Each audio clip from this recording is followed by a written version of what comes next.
സ്വന്തം അമ്മയല്ലാതെ വേറൊരു സ്ത്രീയോടും ജീവന് സ്നേഹമില്ല, അങ്ങനെ പെരുമാറുകയില്ല. ജീവനെ വിവാഹം കഴിച്ചാൽ ജീവിതത്തിൽ ഒരിക്കലും നിത്യയ്ക്ക് സ്വസ്ഥത ഉണ്ടാവില്ല, അതുറപ്പാ. ഇനിയും സമയം വൈകിട്ടൊന്നുമില്ല. നിത്യയ്ക്കും അച്ഛനും വ്യക്തമായിട്ടൊരു തീരുമാനം എടുക്കാവുന്നതേ ഉള്ളൂ.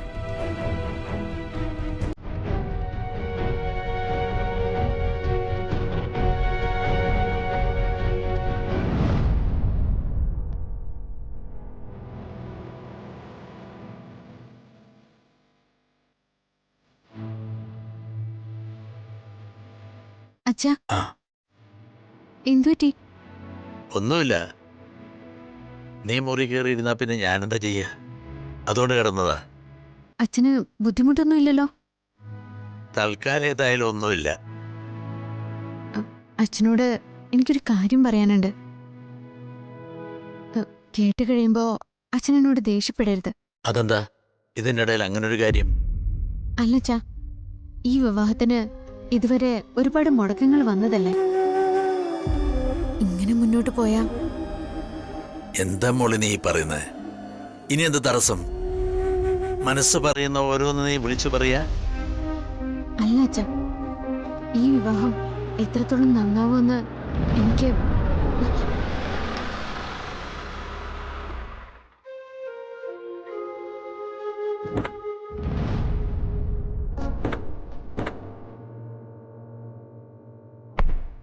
ഒരു ഡോക്ടർ.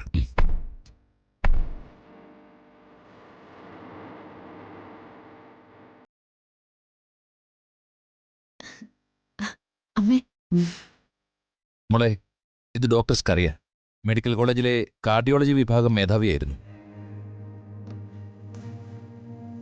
ഡോക്ടർ വളരെ തിരക്കിലായിരുന്നു. ഞങ്ങളെ നിർബന്ധിച്ച് കൂട്ടിക്കൊണ്ടു വന്നത്. 2-3 ദിവസമായിട്ട് എന്റെ ഭാര്യ എനിക്ക് സ്വൈര്യം തരുന്നില്ല. സ്കറിയ എന്റെ കൂട്ടുകാരനാണ്. നിത്യയുടെ അച്ഛനെ ഡോക്ടറെ ഒന്ന് കാണിക്കണം, ഡീറ്റെയിൽഡ് ആയിട്ടൊന്ന് പരിശോധിക്കണമെന്ന് പറഞ്ഞേ. ഓഹോ, അതാണല്ലേ ഡോക്ടറായിട്ട് വന്നേ? ഹോസ്പിറ്റലിലേക്കൊന്ന് പോകാമെന്ന് പറഞ്ഞ് വിളിച്ചാ ഒരു 100 തിരക്കെങ്കിലും പറയുമെന്ന് എനിക്കറിയാം. അതുകൊണ്ടാ ഡോക്ടറെ ഇങ്ങോട്ട് കൂട്ടിക്കൊണ്ടുവന്നത്. അയ്യോ, ഇതിൻ്റെയൊക്കെ ആവശ്യം ഉണ്ടായിരുന്നോ? ഈ ചോദ്യം വരുമെന്ന് അറിയാവുന്നത് കൊണ്ട് തന്നെയാ ഞങ്ങൾ കൂട്ടിക്കൊണ്ടു വന്നത്. മോളെ നിത്യേ, അച്ഛനെ ഡോക്ടറെ കാണിച്ചതിന്റെ ഡീറ്റെയിൽസ് ഒക്കെ ഇരിപ്പില്ലേ? എടുത്തു കൊടുക്ക. എത്ര നാളായി ചെക്കപ്പ് നടത്തിയിട്ട്? 1 മാസത്തോളായി. എന്നാ നമുക്ക് ഡീറ്റെയിൽ ആയിട്ടൊന്ന് നോക്കാം. മോളെ, ഡോക്ടറെ അച്ഛന്റെ മുറിയിലേക്ക് കൊണ്ടുപോകും, എന്നിട്ട് ആ ഡീറ്റെയിൽസ് ഒക്കെ എടുത്ത് കൊടുക്ക്. ഇതിപ്പോ ഒട്ടും പ്രതീക്ഷിക്കാത്തൊരു കാര്യമായിപ്പോയി. എല്ലാവരും വെറുതെ ബുദ്ധിമുട്ടിയല്ലേ? അതെ അതെ, കുറച്ച് ബുദ്ധിമുട്ടാൻ തന്നെയാ ഞങ്ങളുടെ തീരുമാനം. കാരണം ഇത് ഏറ്റവും വേണ്ടപ്പെട്ട ഒരാൾക്ക് വേണ്ടിയിട്ടാണല്ലോ. മുളിച്ചല്ലേ? എന്നാ നിങ്ങളിരിക്കും. സാറ് വരൂ.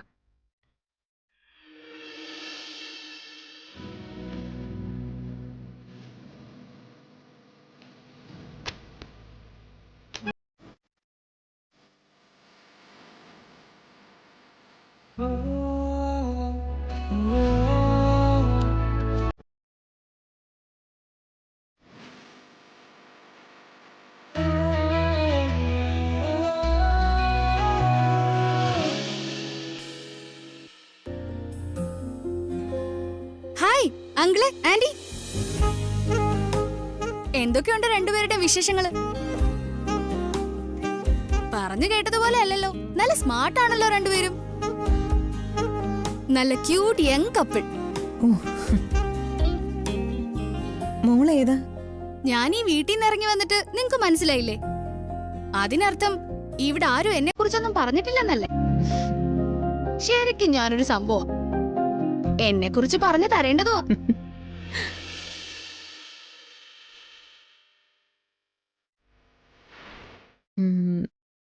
മോള് ശ്രുതിയാണോ? ചെറിയച്ഛന്റെ മോള്? ആ, അത് തന്നെ ആള്. ഞാൻ ബാംഗ്ലൂരിൽ നിന്ന് നേരെ ഇവിടേക്ക് ചാടി. അല്ല, മോൾക്ക് ഞങ്ങൾ എങ്ങനെ മനസ്സിലായി? മോള് ഫോട്ടോ വല്ലതും കാണിച്ചു തന്നിട്ടുണ്ടോ? എന്തിനാ ഫോട്ടോ? ഇവിടെ എല്ലാവരുടെയും സംസാരം കേട്ടാ തന്നെ ആന്റിയുടെ രൂപം വരച്ചെടുക്കാമല്ലോ. പിന്നെ അതുമല്ല, ഈ വീട്ടിൽ ഇത്രയും ആധികാരികമായി വന്നിരിക്കണമെങ്കിലേ നോ ഡൗട്ട് അത് നിങ്ങൾ തന്നെ ആയിരിക്കും. മിടുക്കിയാണല്ലോ. ആ ചിലരൊക്കെ എങ്ങനെ പറയും, ചിലരെന്നെ തള്ളിപ്പൊളിയാണെന്നും പറയും. I don't care. ഇവള് പരിചയപ്പെട്ടോ? പരിചയപ്പെട്ടു എന്ന് മാത്രമല്ല, ഞങ്ങളെ ശരിക്കും ഞെട്ടിച്ചു കളഞ്ഞു. നീ ഇങ്ങോട്ടാടി? ഇതൊരു ചേച്ചി എന്നുള്ള അധികാരത്തിലുള്ള ചോദ്യമാണോ, അതോ ഞാൻ പോകുന്ന സ്ഥലം അറിയാനുള്ള ചോദ്യമാണോ? എങ്ങനെങ്കിലും ആവട്ടെ. ചേച്ചി എന്നുള്ള അധികാരത്തിലുള്ള ചോദ്യമാണെങ്കിൽ പറയാൻ മനസ്സില്ല. അല്ല വെറുതെ ഉള്ള ചോദ്യമാണെങ്കിൽ എന്റെ 1-2 ഫ്രണ്ട്സിനെ കാണാനുണ്ട്. അതെപ്പോ കഴിയുന്നോ അപ്പൊ തിരിച്ചു വരും. ആന്റി, ഞാൻ വീട്ടിലോട്ടൊന്ന് വരുന്നുണ്ട് കേട്ടോ. ചേട്ടനോടൊന്ന് കരുതിയിരിക്കാൻ പറഞ്ഞു. ആ, അതെന്തായാലും വേണ്ടിവരും. ഇവിടുത്തെ ഞങ്ങളുടെ അനുഭവം വെച്ചിട്ട് അവൻ അവിടെ ഒന്ന് കരുതിയിരിക്കുന്നത് നല്ലതായിരിക്കും. എന്നാ ഞാൻ പോയിട്ട് വരാം.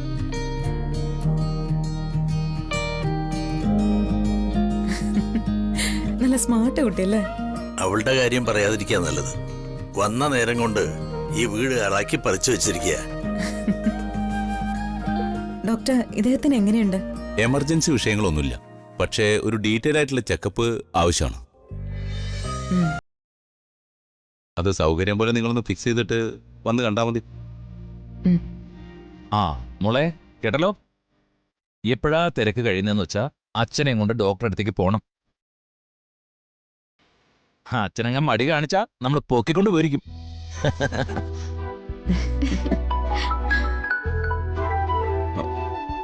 ഒരു അത്യാവശ്യ കോളാണ്, ഞാൻ പുറത്ത് നിൽക്കാം. എന്തേലും ചെറിയ അസ്വസ്ഥത തോന്നിയാ ഡോക്ടറെ നമുക്ക് എപ്പോ വേണമെങ്കിലും വിളിപ്പിക്കാം കേട്ടോ. കുറെ കാലം മുമ്പ് എവിടെയോ ആരോ പ്രസംഗിക്കുന്ന കേട്ടതാ. വയസ്സാം കാലത്ത് പ്രവേശിക്കുമ്പോൾ വിശുദ്ധമായ പഴങ്ങളുമായിട്ട് മരങ്ങൾ നമ്മുടെ നേർക്ക് വന്ന് കുമ്പിട്ട് നൽകുന്ന. അന്ന് എനിക്കതിൻ്റെ അർത്ഥം മനസ്സിലായിരുന്നില്ല. പക്ഷേ ഇപ്പം എനിക്കതിൻ്റെ അർത്ഥം മനസ്സിലായി. മോളെ, അച്ഛനെക്കുറിച്ചായിരുന്നല്ലോ നിന്റെ പേടി. ആ പേടിക്ക് ഒരർത്ഥമില്ല. ഇനി ജന്മം മുഴുവൻ കാത്തോളാമെന്നും പറഞ്ഞ് ഇവര് കൂടെ നിൽക്കല്ലേ, പിന്നെ നീ എന്തിനാ പേടിക്കുന്നേ? എന്റെ മോൾ ഒന്നും ഓർത്ത് വേദനിക്കാൻ പാടില്ല. അച്ഛനും അമ്മയ്ക്കും അത്രയേ ഉള്ളൂ ആഗ്രഹം.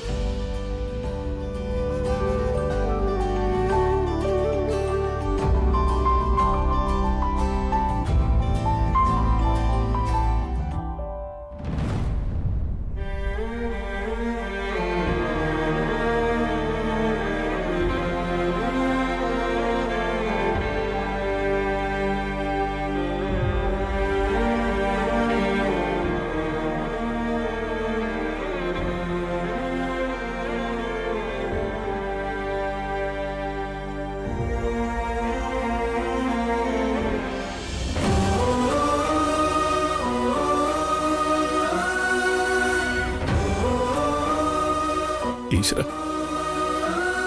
അമ്മാവൻ ഇക്കാര്യം അറിഞ്ഞാല് ആ മനുഷ്യൻ പിന്നെ ഉണ്ടാവില്ല. ഞാൻ എന്താ ചെയ്യാ? ഇതിനെന്താ ഒരു പരിഹാരം? ഒന്ന് പറഞ്ഞു തരണേ.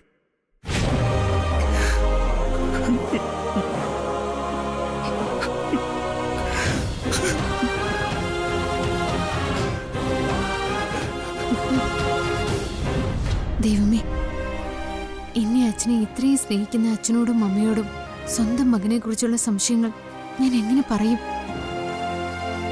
ആ മകനെ അമ്മയ്ക്ക് ജീവന. പക്ഷെ അറിഞ്ഞ കാര്യങ്ങളൊന്നും തന്നെ നല്ലതുമല്ല. ഞാൻ എന്താ ചെയ്യേണ്ടത്? എനിക്കെന്നും നേർവഴി കാണിച്ചു തന്നിട്ടുള്ളത് അവിടുന്ന്. ഈ കാര്യത്തിനും എന്നെ നേർവഴിക്ക് നടത്തണം. അമ്മയുടെ മനസ്സ് വേദനിപ്പിക്കാതെ എനിക്കുള്ള മാർഗം കാട്ടിത്തരണേ.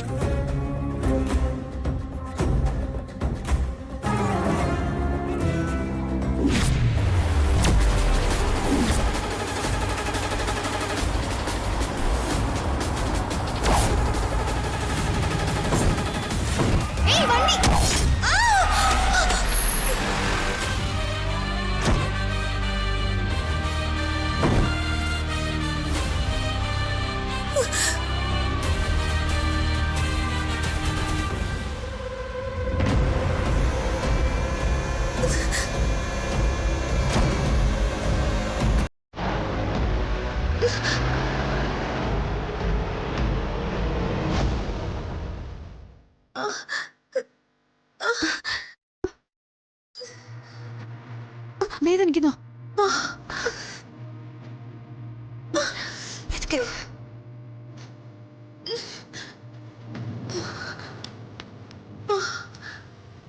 ആ കാറ് പാഞ്ഞു വരുന്നത് കണ്ടതാ, അതാ ഞാൻ വിളിച്ചേ. എന്തെങ്കിലും പറ്റിയോ? എന്റെ കൈക്ക് നല്ല വേദനയുണ്ട്. നമുക്ക് പെട്ടെന്ന് ഹോസ്പിറ്റലിലോട്ട് പോവാം.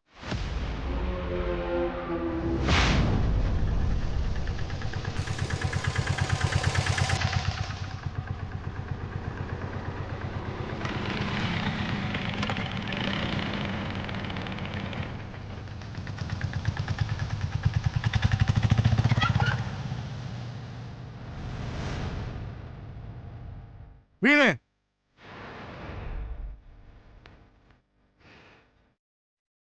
നിന്റെ വാശി ജയിച്ചു. വന്നവരുടെ മുന്നിൽ നാണം കെട്ടത് ഞാനും ഹരിയും. അമ്മാവ, ഇത്ര അത്യാവശ്യമായിട്ട് ഇങ്ങോട്ടാ പോയെന്ന് പറഞ്ഞോ നിന്നോട് ഇവള്? ഈ നേരം വരെ എന്ത് ചെയ്യാണെന്ന് പറഞ്ഞോ ഇവളെ? അമ്മാവ, അവൾ അകത്തേക്ക് പൊയ്ക്കോട്ടെ.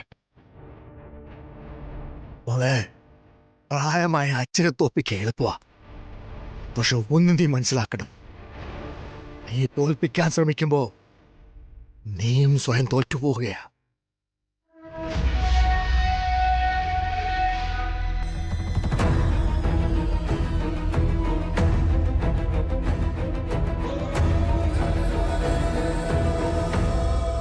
നീ വിളിച്ചോണ്ട് വന്നാണോ അവളെ? അതെ. ഇതിങ്ങനെ വിട്ടാ ശരിയാവില്ല. അവൾ അവളുടെ പഴയ രീതികളാണ് തുടരാൻ ഭാവമെങ്കിൽ ഈ വീട്ടിൽ നിർത്തില്ല ഞാൻ. നീ വന്നേ. അമ്മാവ, ഇപ്പൊ അമ്മാവൻ അവളോടൊന്നും ചോദിക്കണ്ട. പറയാനുള്ളതൊക്കെ ഞാൻ പറഞ്ഞിട്ടുണ്ട്.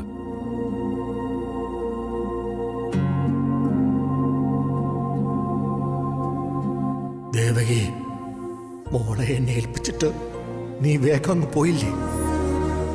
കാണുന്നുണ്ടോ ഞാൻ ഈ അനുഭവിക്കുന്നതൊക്കെ?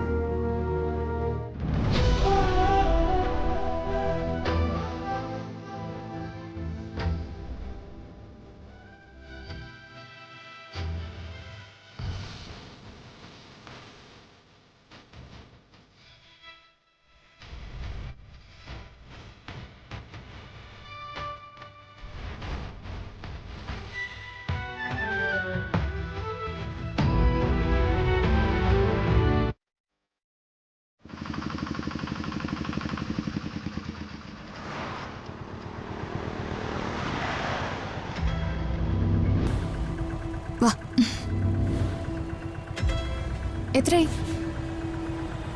ഡോക്ടർ എന്ത് പറഞ്ഞു മാഡം? ഫ്രാക്ചർ ഇല്ല, കൈയിനൊരു മസിൽ ക്രാക്ക് ഉണ്ട്. വരൂ.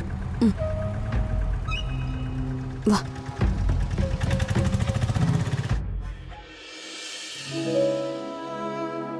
ഇരിക്കെ. ഇത് ശ്രീനി, എന്റെ അസിസ്റ്റന്റ്. ഈ കുട്ടി എന്നെ ഹെൽപ്പ് ചെയ്തത്. പെട്ടെന്ന് മാഡം വിളിച്ചു പറഞ്ഞപ്പോ ഞാനാകെ ടെൻഷനിലായി. ഹോസ്പിറ്റലിൽ നിന്ന് നേരെ പോലീസ് സ്റ്റേഷനിലേക്ക് പോവാന്ന് ഞാൻ പറഞ്ഞതാ, കേട്ടില്ല. അതെന്താ മാഡം? ഇടിച്ച വണ്ടിയുടെ ഫോട്ടോ എന്റെ കയ്യിലുണ്ട്. അത് തെളിവായിട്ട് കാണിച്ചാലേ മണിക്കൂറുകൾക്കുള്ളിൽ അവരാളെ പിടിച്ചു തരും. കേസ് കൊടുക്കാനൊക്കെ എളുപ്പം. പിന്നെ അതിന്റെ ചോദ്യം ചെയ്യല്, നിത്യേനുള്ള വിളിപ്പിക്കല്, അതിന്റെ പുറകെയൊക്കെ പിന്നെ നടക്കണ്ടേ? ഈ ചിന്താഗതിയാ നാട്ടിൽ അക്രമങ്ങൾ കൂടാൻ കാരണം. ഞാൻ വളരെ വ്യക്തമായിട്ട് കണ്ടതാ, അയാൾ ഓപ്പോസിറ്റ് സൈഡിൽ നിന്നാ നിങ്ങളെ ഇടിച്ചത്. ലഹരി വസ്തുക്കളൊക്കെ ഉപയോഗിക്കുന്നവർ ഒരുപാടുണ്ട്. അക്കൂട്ടത്തിൽ ആരെങ്കിലും ആവും. I can believe this. നിങ്ങളൊക്കെ ഈ കാലഘട്ടത്തിലല്ലേ ജീവിക്കുന്നത്? എന്തേലും ഒരു ഇഷ്യൂ ഉണ്ടായി കഴിഞ്ഞാൽ ആ സ്പോട്ടിൽ തന്നെ പ്രതികരിക്കണ്ടേ? ഞാനായിരുന്നെങ്കിൽ ആ വണ്ടി ഓടിച്ചവനെ പോലീസ് അറസ്റ്റ് ചെയ്യാതെ പോലീസ് സ്റ്റേഷനിൽ നിന്ന് ഇറങ്ങില്ലായിരുന്നു. വേറെ ഒന്നുമല്ല ശ്രുതി, എനിക്ക് എന്റേതായ ഒരുപാട് പ്രോഗ്രാംസ് ഉണ്ട്. കുറച്ചു സമയം വേറെ രീതിയിൽ നഷ്ടപ്പെട്ട അതിന് മുടക്കം വരും. സോ കുറെ പ്രതികരണങ്ങൾ ആ വഴിക്ക് ഒഴിവാകും. കഷ്ടം തന്നെ. എങ്കിൽ പിന്നെ വേറെ ബുദ്ധിമുട്ടൊന്നും ഇല്ലെങ്കിൽ ഞാൻ ഇറങ്ങട്ടെ. ശ്രുതി നന്നായി സംസാരിക്കുന്നുണ്ടല്ലോ, കാര്യങ്ങൾ ഓർത്തു വെച്ച് മറുപടിയും പറയുന്നുണ്ട്. അത് ശീലമായിപ്പോയി. ബാംഗ്ലൂരിലെ ഹോസ്റ്റലില് അത്യാവശ്യം എല്ലാരും പേടിക്കുന്ന ഒരാളാ ഞാൻ. എന്തേലും ആവശ്യമുണ്ടേ സാറെ വിളിക്ക്. എനിക്ക് ഇടയ്ക്ക് വരുന്നോണ്ട് ബുദ്ധിമുട്ടൊന്നുമില്ല. ബുദ്ധിമുട്ടിപ്പിക്കാൻ ഞാൻ വിളിക്കില്ല, പക്ഷേ ഒരു ഫ്രണ്ട് എന്ന നിലയിൽ ചിലപ്പോൾ ഞാൻ വിളിക്കും. ഓക്കെ.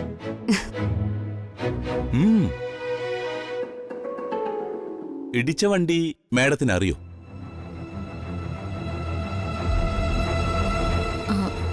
ഞാൻ കുറച്ചു നേരം ഒന്ന് കിടക്കട്ടെ. എന്നാലും മാഡത്തിന് ഇടിച്ച വണ്ടി ഏതായിരിക്കും?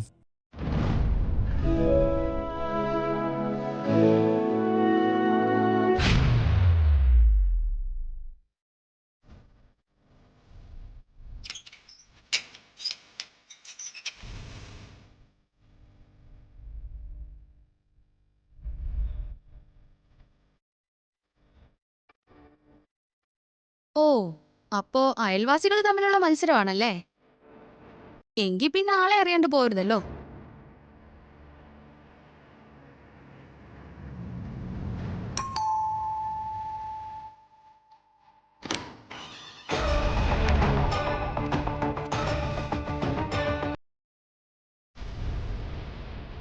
ആരാ? ഹായ്, ഞാൻ ശ്രുതി. ഈ വണ്ടി ആരുടെയാ? ഇത് ഏട്ടന്റെയാ. നിങ്ങൾ ആരാ? ഏട്ടൻ ഇവിടെ ഉണ്ടോ? ഉണ്ട്. ഒന്ന് വിളിക്കോ? എനിക്കൊന്ന് കാണണമായിരുന്നു. അതെ, ഏട്ടനെ എങ്ങനെയാ പരിചയം? അത് പരിചയം എന്താണെന്ന് ചോദിച്ചാ പരിചയമുണ്ട്. അതിലെന്തോ കുഴപ്പമുണ്ടല്ലോ. ആക്ച്വലി എന്താ സംഭവം? താൻ തന്റെ ഏട്ടനെ ഒന്ന് വിളിക്ക്. നേരിട്ട് കാണുമ്പോ ഞാൻ ആരാ, ഞാൻ എന്തിനിവിടെ വന്നു, ഞാൻ എന്താ നോക്കിക്കൊണ്ടിരിക്കുന്നതെന്നൊക്കെ അതിനൊക്കെ ഒറ്റയടിക്ക് ഉത്തരം പറഞ്ഞുതരാം. പോരെ? ശരി, ഞാൻ ഏട്ടനെ വിളിക്കാം. ഏട്ടാ, ഏട്ടാ, ഒന്നിങ്ങ് വന്നേ. ഇയാളുടെ ഏട്ടന് എന്താ ജോലി?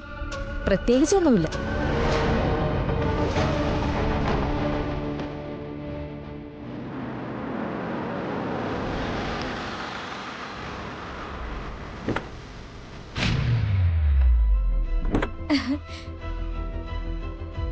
അമ്മേ,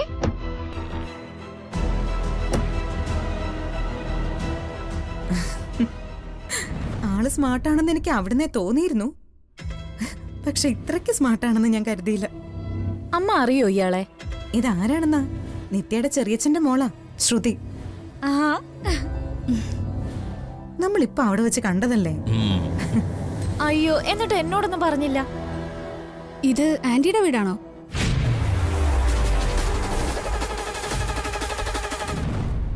അതെന്ത് ചോദ്യാടോ? ചുമ്മാ വന്ന് കയറി ഞങ്ങളെ ഒരാൾ അച്ഛ അമ്മ എന്നൊക്കെ വിളിക്കൂ? സോറി, ഞാൻ പെട്ടെന്ന് കൺഫ്യൂസ്ഡ് ആയിപ്പോയി.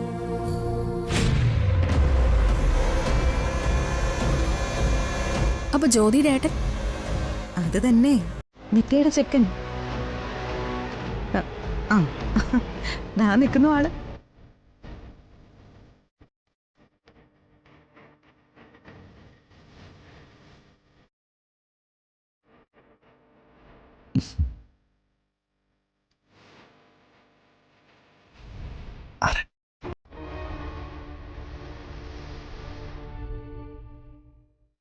സുജാതെ, മോൾക്ക് ഇതെന്ത് പറ്റി?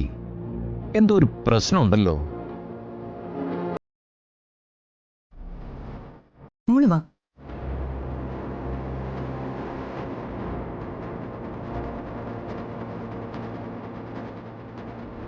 ഇരിക്ക്.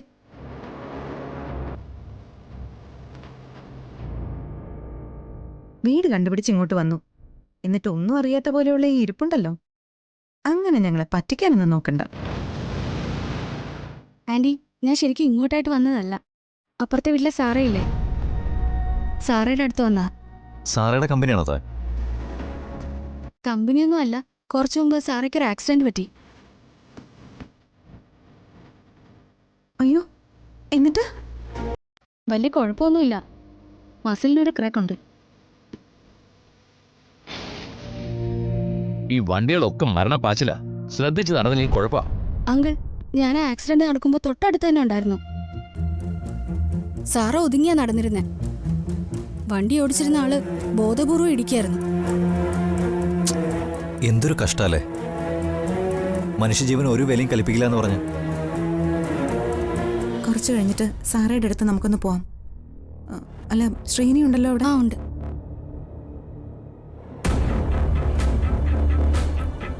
അല്ല, ശ്രുതി വന്ന ഉടനെ വണ്ടി ആരുടെയാ, ഓടിക്കുന്നത് ആരാണെന്നൊക്കെ ചോദിച്ചല്ലോ. അപ്പോ ഏട്ടന്റെ വണ്ടി കണ്ട ശ്രുതിക്ക് അറിയായിരുന്നോ? ഇല്ല, അതുപോലൊരു വണ്ടിയായിരുന്നു ആക്സിഡന്റ് ഉണ്ടാക്കിയത്. സാറയുടെ വീട്ടിൽ നിന്ന് ഇറങ്ങിയപ്പോ ഈ വണ്ടി ഇവിടെ കിടക്കുന്ന കണ്ട് കയറിയതാ. ഓ, അപ്പോ വീട് കണ്ടുപിടിച്ച് വന്നതല്ല, ഒരു ഇൻവെസ്റ്റിഗേഷന്റെ ഭാഗമായിട്ട് കയറി വന്നല്ലേ? ഏട്ടൻ കുറച്ചു മുമ്പ് പുറത്തു പോയായിരുന്നോ?